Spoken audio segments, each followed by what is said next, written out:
So what I've got here in my hands is a fill light. And this is not just any fill light. This is a fill light that you can take anywhere. Super portable and super practical to use in a wide variety of filming situations. So what I have here in my hands is the Zhiyun 5-ray M20C combo. And by the way, this entire video right now is being filmed on the DJI Osmo Pocket 3. I'm out here, it's getting dark right now. It's raining a little bit. All of the B-roll and sample clips you see in this video were also filmed on the Pocket 3. So first of all, let's talk about some of the neat features about this light. First of all, what you have here is you have a nice little cage that this light fits in. So this is the actual light right here. And on the back here, you've got the power button and you've got some adjustment buttons right here where you can adjust the parameters. And on top here, you have the USB-C port where you can charge this light, or you can power it with a power bank such as this one from Anker right here. This USB-C power bank can power this for many, many hours.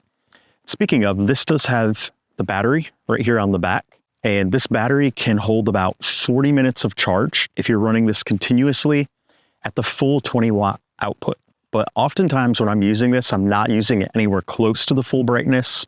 This lasts a long time even without a charge. So I love it that they built the battery right into it right here. It's a neat feature and it's aesthetically pleasing. It doesn't look bad. So what you have here is you have this nice little metal cage that the light can go inside. The light itself just pops right into the cage. You swing around this bracket, clicks right into place. So coming around to the front here, what we have first of all is the light, but then we have a couple layers. So one layer here is that honeycomb, which is a great diffuser for this light.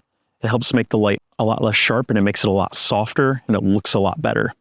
And these are all magnetic, so you just click right on. So if you don't want the honeycomb, you don't have to have it. But if you do want it, it just clicks right on and stays in place. And then the next layer we have here are the barn doors. So I'm gonna pop these on. And of course, what these allow you to do is these allow you to really aim your light and fine tune the strength of your lighting when you're using it. So personally, I recommend using both of these layers. I like the honeycomb and the barn doors. It really helps me fine tune that lighting the way I want to use it. And of course, there are many, many ways to mount this light. First of all, you've got the mount here on the bottom, which is a 1/4" 20 mount. So you can easily mount this on a tripod mounting plate. In addition, you can also use this as a hot shoe mount. So you can mount this on top of a camera. You can have your light there, or you can mount it on a tripod that has one of the hot shoe mounts on the side. A lot of tripods do have that. In addition, this has a bunch of mounts on the side here where you could connect several of these together. So there are specialized use cases for this where you can like sync this to music. You can do all kinds of cool stuff with multiples of these. And my primary purpose for this is exactly what you're seeing right here.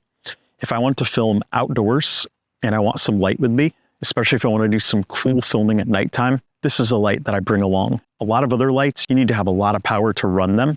If they're like my studio light inside, that's not practical at all to bring along because it's huge. But this right here, when you fold it up, this is literally the size of a Post-it note pack.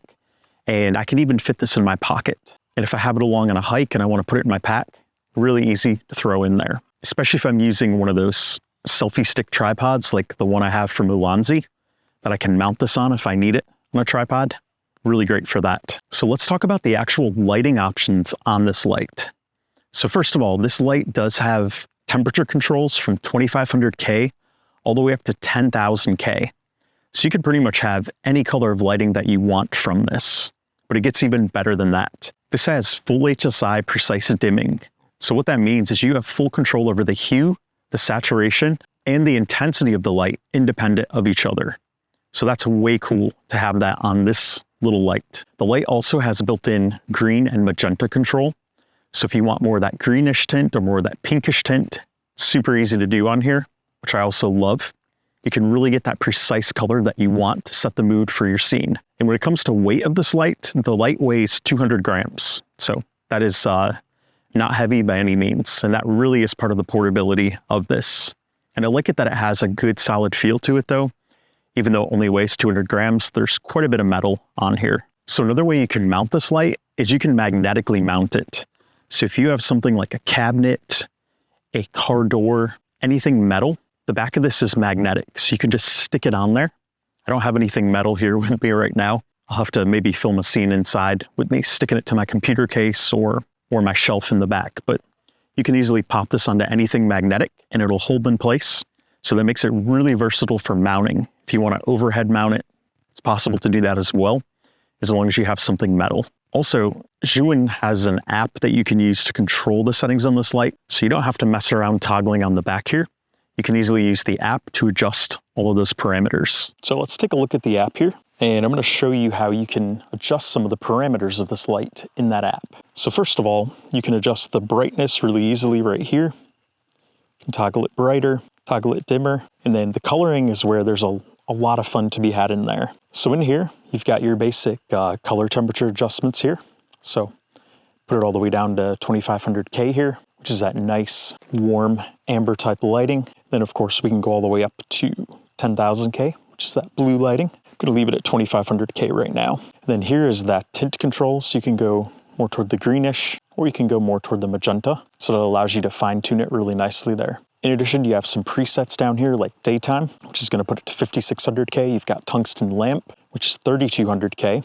You've got modeling light, 3350. You've got the dysprosium lamp light. You've got the fluorescent lamp, sunlight, xenon lamp, and so forth. So I really love all those controls that you have right there at your fingertips. And you can even use the actual color wheel here. So the color wheel is really cool. You can really get that lighting that you want. And it gives you the hue and saturation values right there. And you of course can pre-select some of these that are offered. So very cool.